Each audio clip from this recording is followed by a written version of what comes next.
All right, Navigator Nation, how's everybody doing today on this wonderful Harmonica Wednesday? How's everybody going? How's it going? How are you? My name is Mike Hess. If you're new to the program, I am a respiratory therapist. I am the COPD dude, which I've been working on most of the morning today. Still trying to lock down a couple of bugs in an upcoming video. The video that I had the fancy nails done yesterday, courtesy of my daughter Emma. But we're working on getting that done. You can see the COPD dude jacket is right nearby here, ready to go for when we get next time we get the video up and running. So, but look for that later this week. I think I have most of the bugs worked out, and should be a fun time. And we'll see what else we can get going on. So welcome into the program. If you are new around these parts, this whole thing started on Facebook about 6 years ago with a little group called COPD Navigator. We have since grown to a couple of thousand folks from around the COPD community, caregivers and people with COPD and clinicians of various stripe.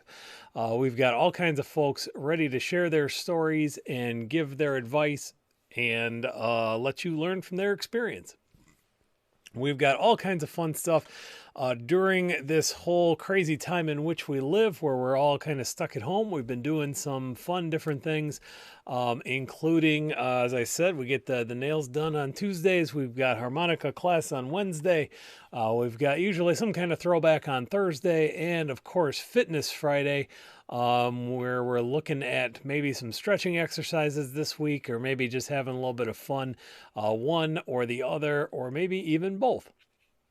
We also like to celebrate a lot of our other companion COPD advocate channels out there. So yesterday we were able to not just Harmonicas Mendo, hang in there a little bit. We're going to have a little bit of other conversations and stuff too. What else we got going on? Later today, actually at 5 o'clock today, the director of education for one of our friend programs called Right to Breathe is going to be doing a talk with the American Lung Association for about asthma, which is similar to COPD in certain respects as far as treatments and triggers and all that stuff. And there's a fair bit of overlap, I guess I should say. Not necessarily similar, but there's a fair bit of overlap between the two conditions. So she's going to be doing that over there tomorrow. I see Stephanie on the program. Hello, Stephanie.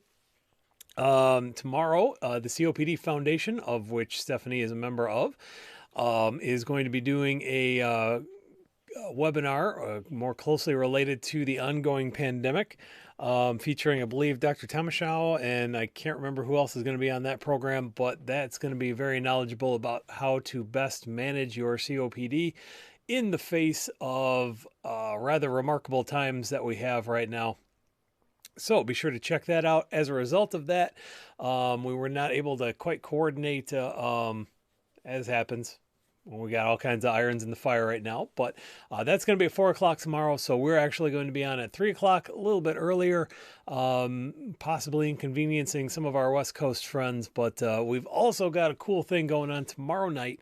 If you're watching this, then you'll be able to do this as well. Tomorrow night at 7 o'clock Eastern Time, we are having our second ever Zoom conference. Zoom is a web conference platform that is very easy to use. You can use it on your phone. You can use it on your laptop. You can dial in with a phone if you don't want to have video or anything like that. It's a way that we can better share in a little bit more interactivity. You know, this kind of format is fantastic, and I have had a lot of success with it and a lot of appreciation for it. But sometimes it's also nice to have a little bit more real-time interaction where you can actually ask a question in your own voice and get an answer in my own voice or somebody else's voice. So that is going to be tomorrow night, 7 p.m. Eastern. There are instructions in the event page at COPD Navigator on Facebook. I haven't gotten them up on the website yet, but so check out our Facebook page.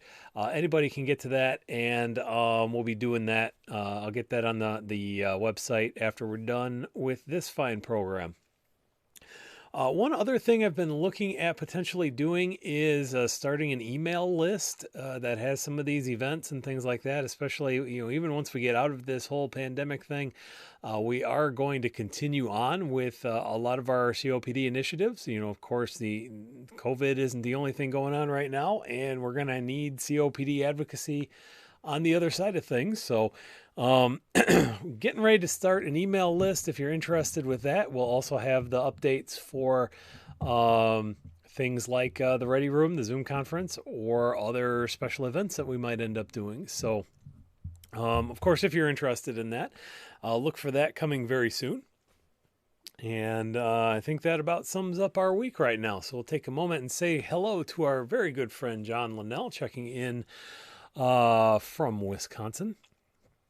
And hope you are having a good day. Hope you're drying out a little bit today too, John. I understand it's been pretty cold and gloomy where you are at. Where I'm at in Michigan, it has today has been our first fairly sunny day. Of course, our thoughts go out to our friends over toward the Thumb area of the state, experiencing some horrific flooding and a dam breakage, and another one potentially overflowing, and incredible flooding over on that side of the state. So our thoughts, prayers, good vibes, everything else is going out to the people on the east side of Michigan right now. And of course, if anybody else is experiencing any kind of health problem or anything like that. Mylan Han, Stephanie says. Mylan Han, on the east side of the state. Ann Arbor, fortunately, I believe a bit south of where our flooding is right now. So that's going to be an excellent webinar with her and Dr. Tomashow, Dr. Han and Dr. Tomashow, two of the leading COPD physicians in the world. So make sure that you're checking that out tomorrow at 4 o'clock over... in our group, in our Facebook group, COPD Navigator discussion group, I know Stephanie posted a link to register earlier, and we'll see if we can get that up on the Facebook page as well. And Stephanie, if you have it handy, go ahead and feel free to copy it and paste it into the watch party there, and we'll get it spread out to everybody else. John reports 73 degrees, an absolutely gorgeous day. Fun fact, I wanted to be a weatherman when I was a kid, and so it's kind of fun when I get some weather reports here, especially I haven't really done the green screen much because I tried that one day and it really kind of messed with the a lot of the image processing with the video, slowed everything down a lot. But it's kind of fun when I can get the green screen going, and that's going to be actually part of the video we've got coming up here, the new one that I'm doing, the new series of explainers that I'm doing. It's kind of fun. You can point at stuff, and then when I can send it out to John, it's 73 degrees, absolutely gorgeous day. Hopefully it's also that in your neck of the woods. Also saying hello to Joe, checking in. Good afternoon. A little bit better rested today, apparently, so that's always good to hear. So we do these things. One of the things that I've kind of been missing a bit is actually having some news to share. We haven't really seen a lot of COPD news coming through, and if you're very familiar with COPD Navigator, then you know that we have traditionally done a weekly to bi-weekly program where we focus on a particular topic of a day. Actually, this was originally scheduled to be one of our bi-weekly Breathe TV shows, talking about nutrition and stuff like that. We've covered a lot more ground doing the daily show inside of this pandemic situation. And then on top of that, news has been kind of at a premium lately because we cover it kind of day to day. We've also seen that groups like the American Thoracic Society, which should be wrapping up their annual conference today, and other groups have embargoed some information because it was going to be in as part of their thing. And I know ATS has said that they're going to be doing a virtual show, a virtual conference later on this year. So they're still kind of limiting some of their things, but there is a little bit that's coming out because the idea was, we've got a lot of researchers out there who are very proud of their work and want to share it with the world. They've been sitting on it for a while already, and they want to get it out there. So we have seen a couple of different things. We saw a couple of things, I believe, yesterday. We talked a little bit about Ian Anderson of Jethro Tull fame. Now I see I'm doing a search for Jethro Tull here, and to see where he's at. I'm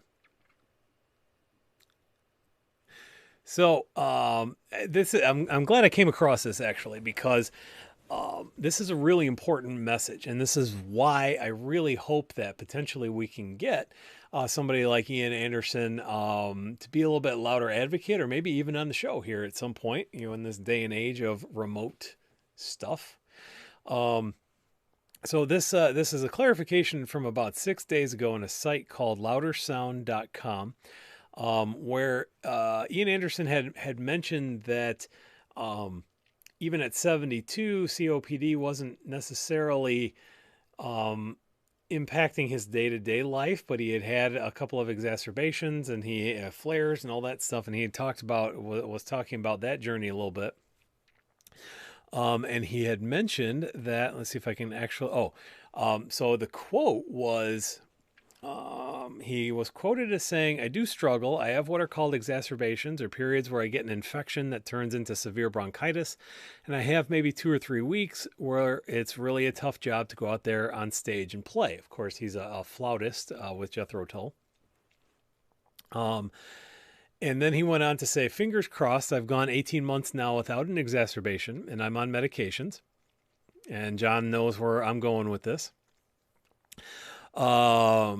I'm on medication. If I'm kept in a reasonably pollution-free environment in terms of air quality, I do okay.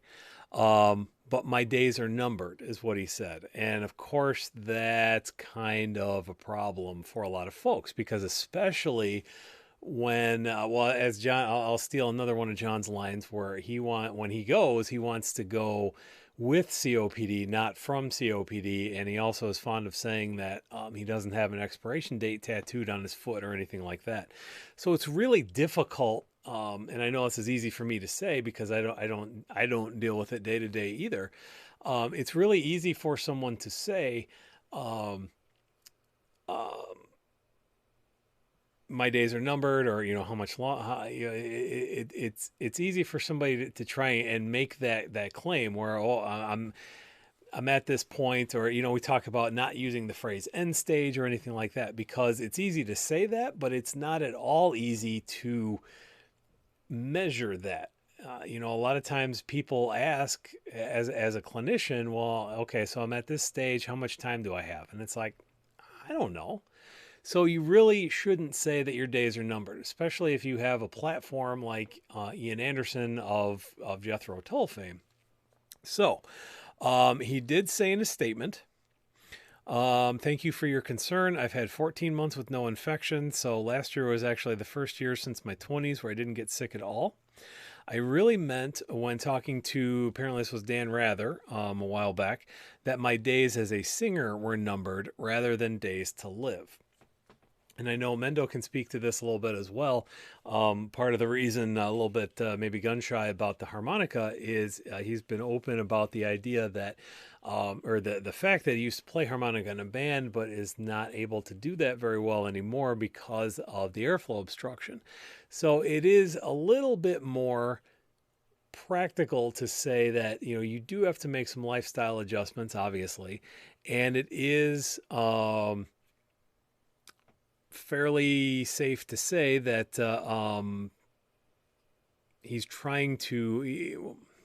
I talked myself into a circle there. Basically, what it comes down to is somebody with a platform shouldn't be saying, "Oh, woe is me, my days are numbered," because we can't really say that that's possible.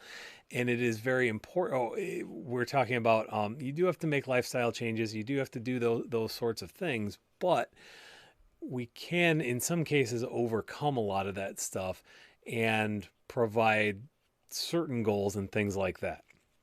We can't necessarily get everybody playing harmonica or jazz flute going again. We can't get everybody running marathons and Ironman triathlons and that sort of thing.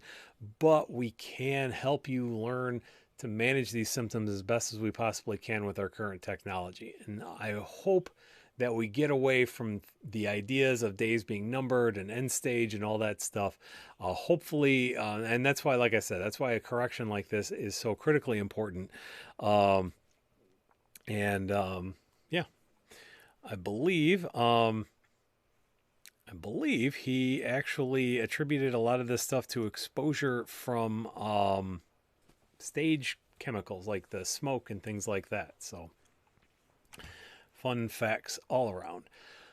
Thank you, Stephanie, for getting the webinar information on here. What I'm going to do, I'm going to copy it and paste it in a couple of places, because I don't know if you're watching us on YouTube, I don't know that you can see Facebook comments and vice versa. Oops, that's not the right keyboard. And that's not the right link. So we've got, hopefully we can copy that and then paste. Nope. The miracle of technology. There we go. So this information coming in from Stephanie Williams of the COPD Foundation. Information on how to join tomorrow's webinar. So thank you for that, Stephanie. Go to webinar.com, register for that. And so tomorrow's going to be a full day of COPD stuff. We're going to have house call at 3 o'clock. We're going to have the COPD Foundation webinar at 4 o'clock. And we're going to have the Ready Room at 7 o'clock.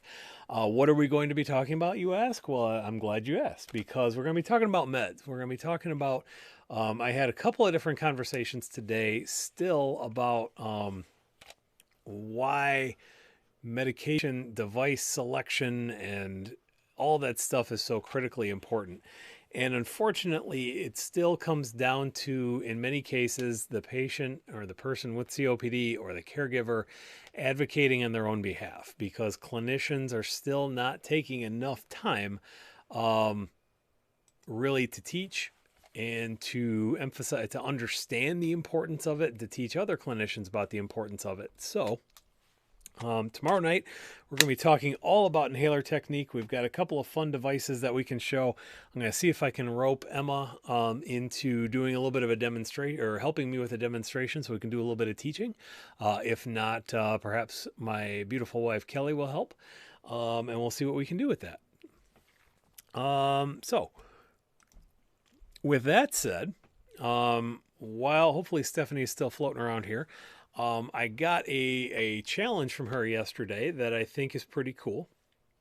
So I'm gonna switch the order around a little bit. We're gonna talk a little bit about harmonicas and why it's important, and of course, got to step out. Oh, video vet meeting for you. Well, Kim, I hope your dog is feeling better. Make sure you catch us on the flip side, because we're just getting to the good part.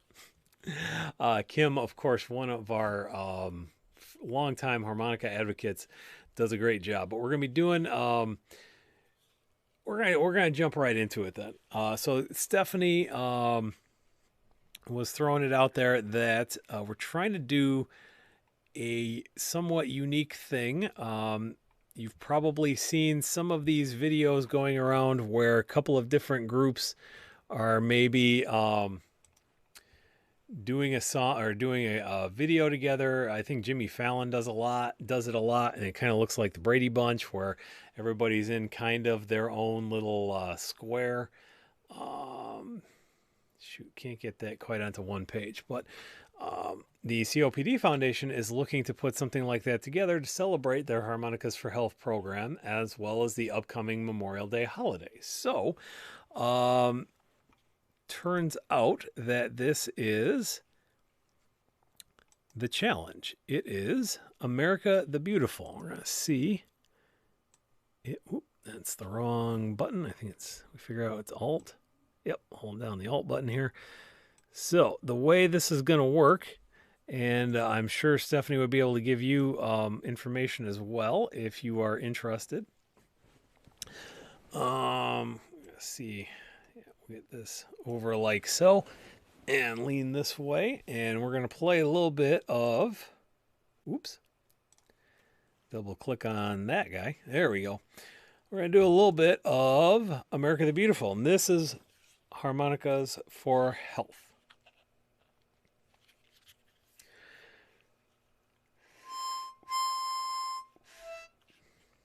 That doesn't sound like it's tuned right.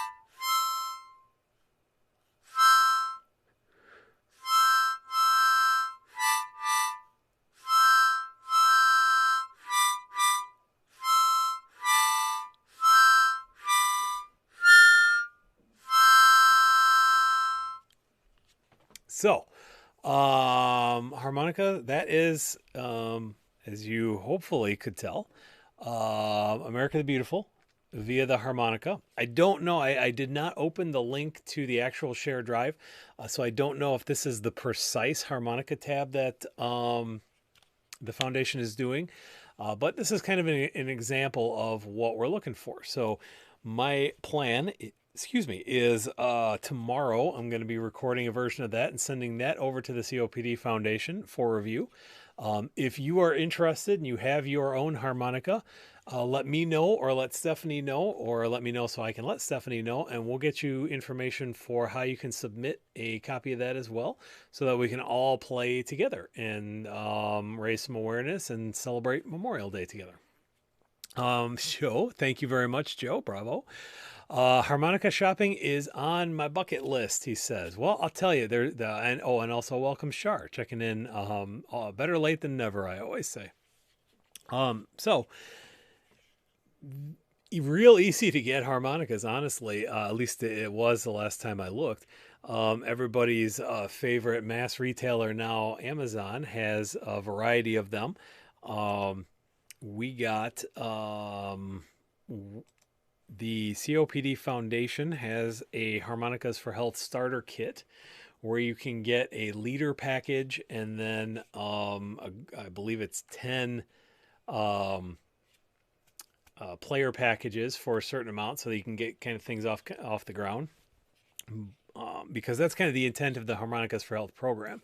We've known that harmonicas can be helpful for a very long time, but it was difficult to get a consistent program off the ground. Now, admittedly, we've kind of also gone that route because we wanted to get, I was in a hurry one day actually and bought some bulk harmonicas. I believe that was for a presentation that I was doing. But I had a lot of people tell me that was a little bit easier to use than some of the ones that come in the kit, which is a double-edged sword, because you want to have you want to do a little bit of work, because that's kind of the whole idea of this. But you also don't want to tire people out, because otherwise it doesn't really otherwise it's basically another chore. Like if you have to use one of these oscillatory exhalation devices, and we don't necessarily want that. So it's kind of finding that happy medium, that middle way. My key is in C. There are a lot of different harmonicas out there. I'll see. Let's see. Sometimes I can get, so I'm going to switch to the multi-view here. I don't know. It's not really a multi-view, I suppose, but this is the other camera I've got. If you look right here by my very fancy fingernail, you might be able to just make out the letter C, but it looks like maybe my webcam's not high enough resolution for that.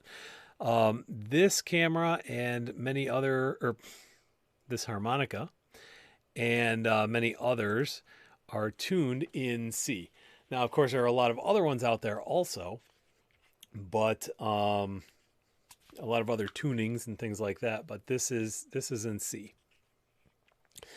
So we'll actually go back to when you do acquire your harmonica, what you do, and we'll go back to the other view here. You hopefully maybe can notice, I'm going to see, maybe I can turn down that, if I can adjust the, whoops, going crazy here.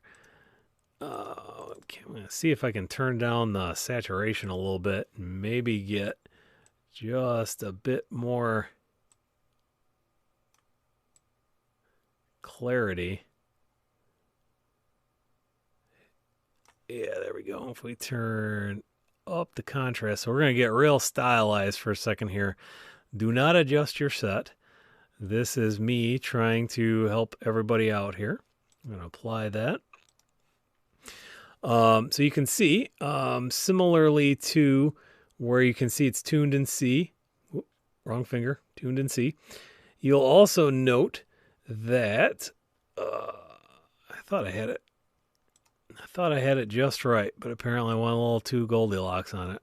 So we'll bring a little bit of additional color back into the mix. If I hold it just right, you should be able to see that there are numbers on here. That's the key takeaway. We want to see the numbers on there. Because each of these diatonic harmonicas, as they're called, I'll go back to the regular angle. There we go. Each of these is capable of producing two different notes on each of these 10 slots. One blowing out and one drawing in. When we play harmonica, as when I pulled up the America the Beautiful a little bit earlier, you'll see that there's two different ways that we can really put what we call harmonica tabs or tabulature on here. This particular website with this particular copy of America the Beautiful uses plus and minus to kind of signify flow. If it's got a plus, then actually there's nothing there because we assume in our culture that nothing means positive. If there's no symbol, it's positive. That means blowing out. So if we are looking at, for example, at the beginning, we have two positive 6s there and two positive 5s. So we go blowing out.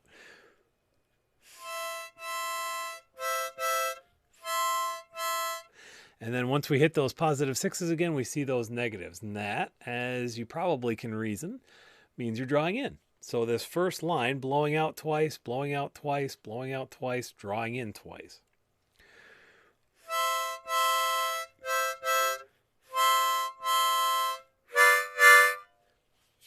And that's how that works. Now, this particular song is a touch advanced for if this was your first time playing harmonica, this was your first Harmonicas for Health session, this is not the song that I would lead with. What we usually lead with, and this is also in the starter kit, I believe, for Harmonicas for Health. It's been a minute since I've played one of the live versions, so I've been able to kind of cheat a little bit. But this song is usually where I start. This song being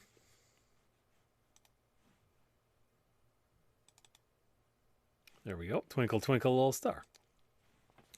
Because this gives us a really nice introduction to how stuff works with the harmonica. It's a little bit easier to understand than having the arrow or the plus and minus idea, because when you're having the up arrow, if it's on a piece of paper, it'd be away from you and you're blowing out, and the red down arrow drawing in, piece of cake. It's also fairly simple because you're not really changing a lot each note. You're either changing the note or you're changing the direction. So, as we can see, we've got two blowing out again. We're not moving a lot. We've got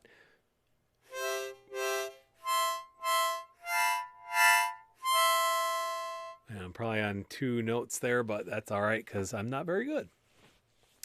So you can see you're either moving laterally or you're changing the direction. There's not a lot of, well, we're blowing out on 4 and then we've got to draw in on 6, because that can get a little bit complicated right at the beginning. We do see that in the next line down because we've got drawing in, blowing out, and then shifting and changing.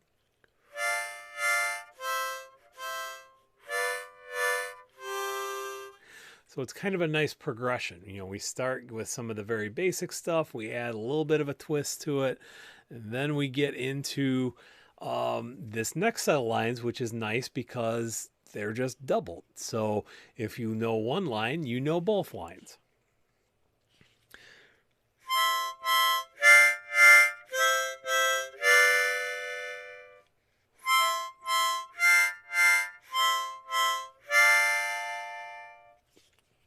So the nice thing about this also is as a leader, as a group leader for harmonicas, you can kind of adjust the tempo a little bit.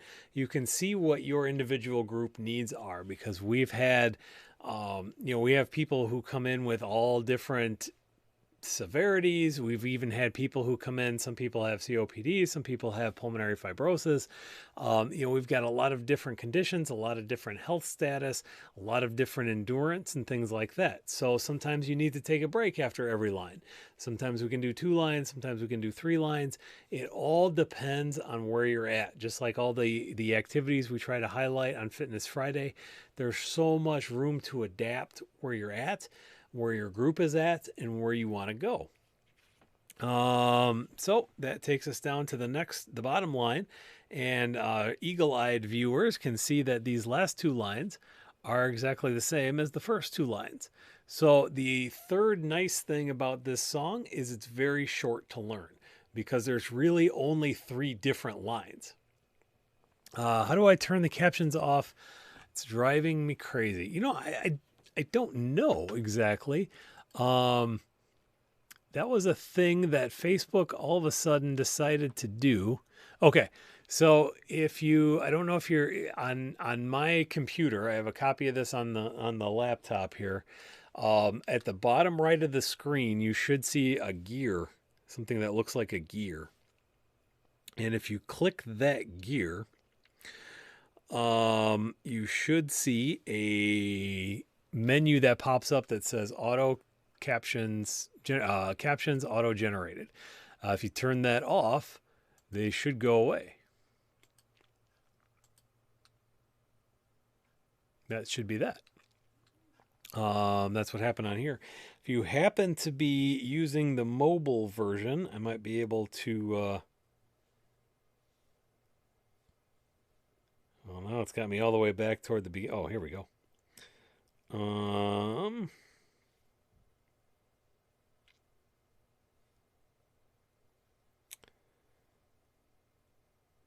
that turns off the reactions. Maybe that, I don't know that I guess the captions don't necessarily show up on the mobile version, so because they're not showing up now.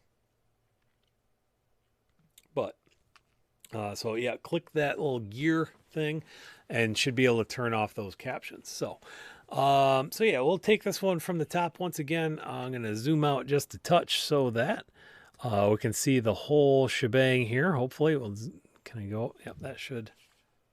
Yeah, there we go. So if you're playing along at home, we'll start from the top. 1, 2, ready, go.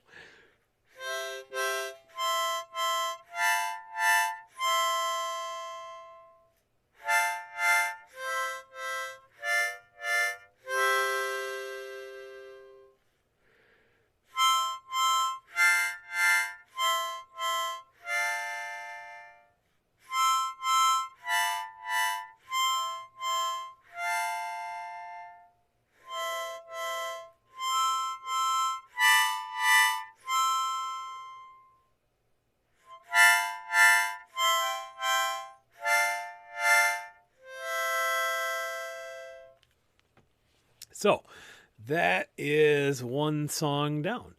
I'll see if I didn't really practice this too much yesterday, but had a challenge yesterday to get the Introduction to Piano Man. I believe that was Emma who challenged me to that one. So the trouble with the downside to the tabs, the upside is you know exactly what to do, where to blow, all that stuff. But unless you really know the song well, like Twinkle Twinkle or America the Beautiful, you get kind of lost sometimes in the pacing and the rhythm and things like that, because you're trying to think of the song and trying to blow and all that stuff. So it can be a little bit challenging unless, again, you really know the song well. And this one we struggled with a little bit yesterday. I'll see if I can pull it back together here. This is just the intro to Piano Man.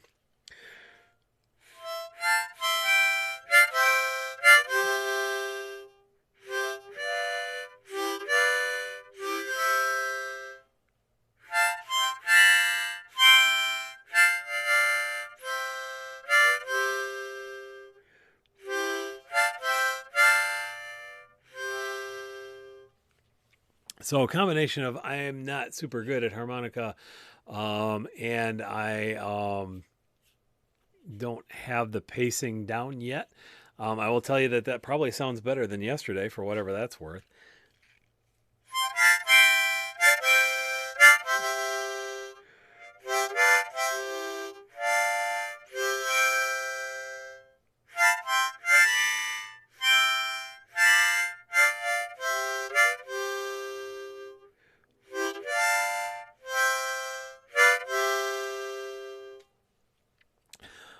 What I prefer to play, while you're thinking of maybe some other questions or comments or suggestions other than please, Lord, stop.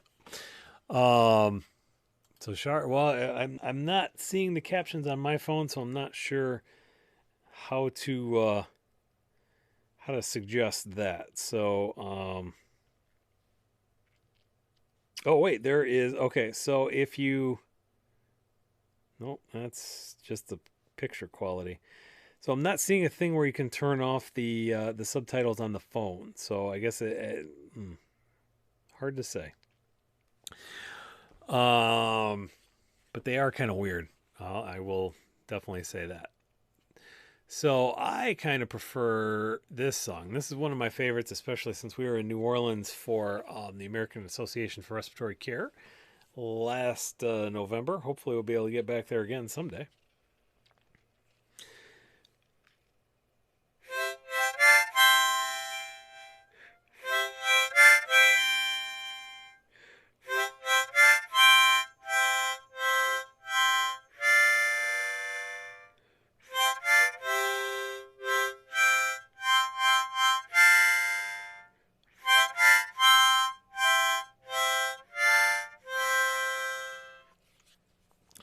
Big fan of When the Saints Go Marching In.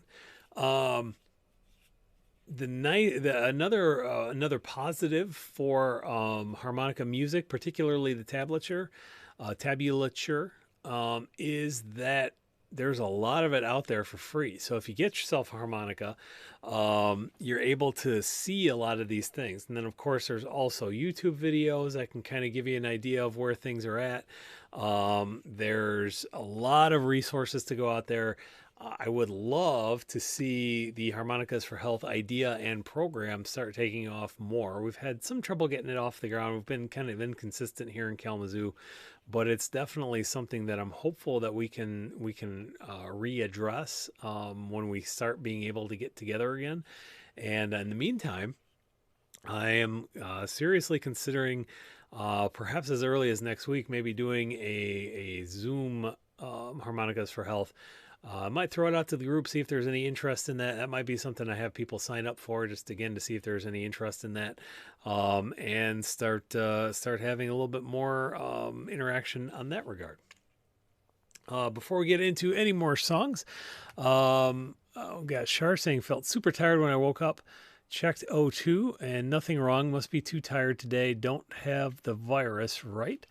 Well, can't really tell about whether having the virus simply by those symptoms. I would not want it to try and diagnose that or anything. Oops. Just because that would be really difficult to say. We have sometimes seen people. One of the symptoms is you feel decent, but you have a remarkably low saturation. And that can be problematic because then all of a sudden you have no what we call reserve. You know, you're kind of trucking along, and then all of a sudden you're done because you are out of oxygen. Now, again, that is more in the healthy lung category. You would have far less wiggle room in the setting of COPD or even asthma. So I wouldn't necessarily say those are symptoms to look out for. It's the cough, it's the totality. Pardon me. Speaking of tired, oh, psychosomatic there. I start talking about being tired, and all of a sudden you get tired. You would be in the danger zone. I mean, you're certainly anybody with COPD would be at higher risk, which is why it's been so important, especially in this community, to make sure that we're continuing to be social, but from a distance, because we want to make sure that the physical distancing is important, but we're still keeping our social bonds and all that stuff. So it's been good that we have a lot of these webinars and stuff and be able to talk to people. So, again, danger zone. Yeah, I mean, if you have exposures, that would be what I would consider being in the danger zone. I would be concerned. Although, honestly, depending on the weather, I'm trying to remember. I think we've talked about the weather a couple of times up in your area as well. It has just been kind of a fatiguing week so far. I know, I've had people in the group tell me that they took a nap. I watched my teenage daughter take a nap yesterday in the middle of the afternoon. I have been feeling tired. We have, in certain parts of North America in particular, we've just been having a gray 4 to 5 days. It kind of drags a little bit. And especially as we're getting into week 8, 10, 12, 14 of weirdness, there's a lot that can make you tired. I mean, it's certainly, being fatigued, especially with a normal pulse ox, that would not terribly concern me all that much, honestly. Unless you have had known exposures and you have some of the other symptoms like the cough and everything else that's been the fever, all those things that are going on. So I don't know if that's comforting or not. Apologies if it's not, but that's how it goes. So what else we got going on? We've got while we're waiting on a couple more questions coming in, we got let's see, where's my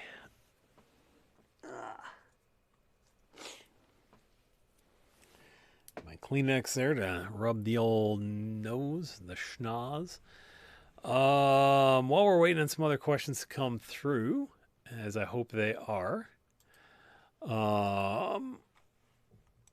let's take a whack. Well, let's take a quick spin through some of the other news that's going on.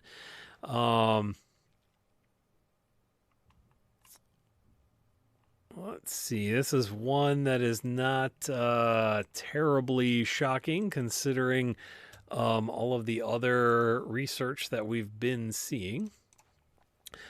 Let's see if I can get this back up on the screen here too. Got to go to the right actual screen here. So, according to Medical Express, window capture, there we go. There we go. The overweight patient is at greater risk for COVID-19, which, again, we've got a couple of things to look at there. We know that people with any kind of immune impairment, as with chronic disease, are going to be at higher risk. We know that people with lung problems appear to be at higher risk. And we know that people who are overweight are at higher risk for the comorbidities. So, yeah, I mean, this is kind of a gimme. This is what we're going with news for right now. But let's take a look at the study here. University of Manchester has linked being overweight with an increased risk of getting COVID-19 in patients with one of the UK's most common lung diseases. A fun fact: one of the world's most common lung diseases, except nobody wants to talk about it. So we're working on fixing that. So we've got overweight folks have more of this angiotensin converting enzyme 2 on the cell's surface. So the potentially able to get into a little bit higher risk. So you would have a higher viral load, all that stuff. And of course, obesity is a pretty significant comorbid condition, disease in and of itself, as my wife would be better able to speak on that.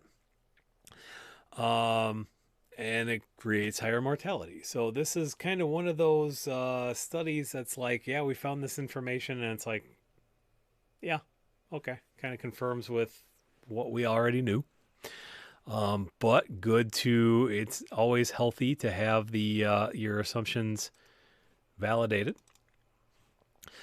Shar says, no worries. Finally have some medical appointments. Would suck to get sick with the virus. Yes, absolutely. And finally going to get a new CPAP mask on Monday. That's outstanding because rest, a good night's sleep is also very, very important for respiratory health and protecting yourself against buggers like the old COVID here, the novel coronavirus, to keep things wholeheartedly accurate, because COVID-19 is the disease that comes from the novel coronavirus. So what do we have here from MD Magazine? We'll fire up.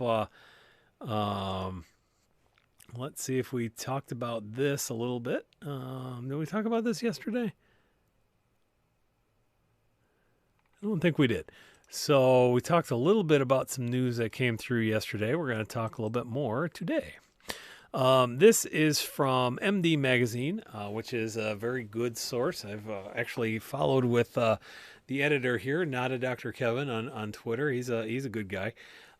This is a very solid, speaking of Dr. Thomas Shaw and the seminar tomorrow, he's done some stuff for HCP Live, I believe, or MD Magazine. So investigators, I believe they have identified novel molecular targets and pathways. So nearly 200 proteins associated with pulmonary function. So this is interesting. We talked yesterday, what did we talk about? Something in the lungs is a biomarker. Oh, the bacteria, susceptibility, the bacteria types that are living in the lungs, potentially associated with severity. So now we're looking at different proteins, a dozen or so of which were associated with pulmonary function decline. So this looks like, did I see where this came more from? Okay, so this is looking at 2 longitudinal case control studies, the ever popular COPD gene and spiromic studies that have been going on for many years, if not decades, and have continued to give us incredible information. So we're seeing where these so if you were looking at finding these proteins in the lungs as another biomarker. Now, sometimes it's difficult to get good pulmonary function testing data, so this is maybe something that we can see. I don't know how, I'm curious as to how they're retrieving these proteins, if they are, well, let's see if we can pull up the poster real quick. So if you're seeing this view, you should be seeing, this would have been a poster at ATS this week. How did they obtain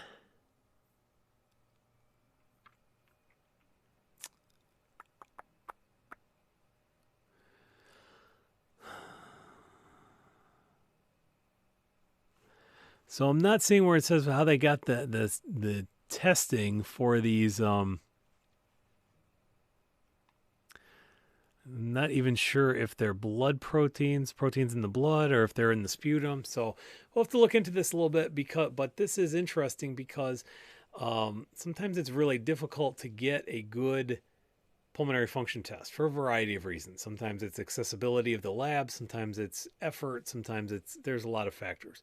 So if we can just have somebody cough into a cup and do a sputum analysis and have a little bit better idea of what's going on in there, that could really be helpful. So again, we're going to have to look a little bit more at how this actually works to see what the best benefit is going to be. But it might even, based on some of the other information toward the bottom here, whew, man, now I can't get, it's like when you sneeze and you can't stop sneezing. But in any event, might have a better understanding of how things work with some of the tissue remodeling and things like that as well, based on what we're seeing with some of these data here. So interesting thing to keep an eye out. It's always good to have more markers. That seems to be about it for that. So what we're going to do, we're going to give people one last time to get some questions in so that we can get people over to the American Lung Association webinar if you're interested in that, with Michelle Da Silva from Right to Breathe. We're going to zoom out a little bit here. We're going to do one more rendition of America the Beautiful to play us out here. And then we'll see everybody tomorrow. So we're going to get those last questions in if you're ready. Zoom out one more time here. Otherwise, get your harmonicas good to go. And let's do America the Beautiful from the top.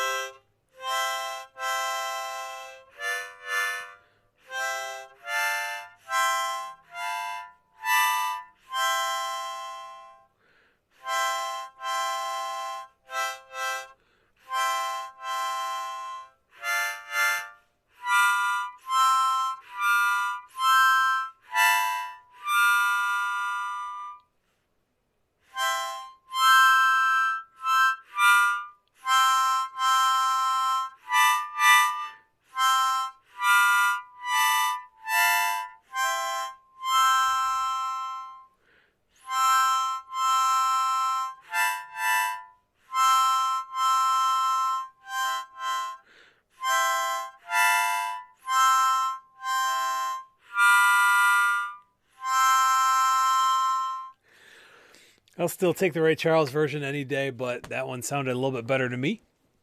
Hope everybody had some fun today playing with the harmonicas. Hope everybody is breathing easy out there.